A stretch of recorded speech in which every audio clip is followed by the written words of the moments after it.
এই মুহূর্তে সবথেকে বড় খবর, যেহেতু আপনারা জানেন 2026-এ বিধানসভা ভোট, তো যেটা নয়, যেটা হওয়ার কথা নয়, কিন্তু সেটাই হয়ে গেল। পশ্চিমবাংলাতে 2011 থেকে 2025 পর্যন্ত মাননীয় মুখ্যমন্ত্রী মমতা ব্যানার্জি, উনি বাংলার সিএম অথচ মুখ্যমন্ত্রী। কিন্তু আমরা দেখেছি 2025 সাল পড়া মাত্রই শুভেন্দু অধিকারী বারবার বলেছে 2026-এ বিধানসভা ভোটে বাংলা আমরা হিন্দু রাষ্ট্র করব, অথচ বাংলায় আমাদের হাতে আসবে। কিন্তু সেটাই হলো।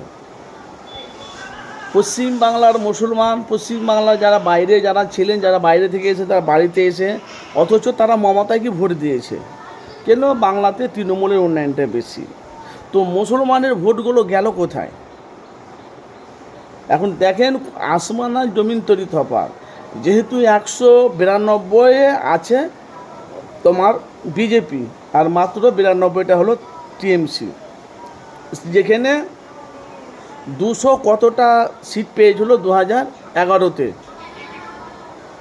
তারপরে এখন আপনারা দেখেন 2025-এ এলাকার নতুন গঠন করবে বিজেপি। যেহেতু আপনারা জানেন যে বাংলাতে আমরা যেই দলই আসুক না কেন, হিন্দু, মুসলমান, দলি, আদিবাসী, খ্রিস্টান, রোম, ম্যাথর, যেই ধর্ম, যেই জাতি আসুক না কেন, আমরা চাই বাংলা শান্তি, যেই দল আসুক না কেন।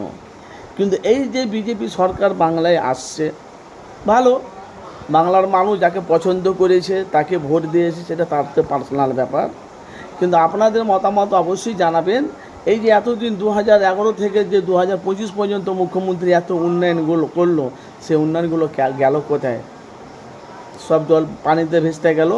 এবারকার নতুন বিজেপি সরকার হবে, তো বাংলায় জানি না বাংলায় কী হবে না হবে। আপনাদের মূল্যবান মতামত জানাবেন। কেন সবাই বলছে শুভেন্দুর অধিকারী মুখ্যমন্ত্রী হবে, ফুলের মালা পরাবে মমতা? আমার কথা নয়, বাংলার মানুষ বলছে।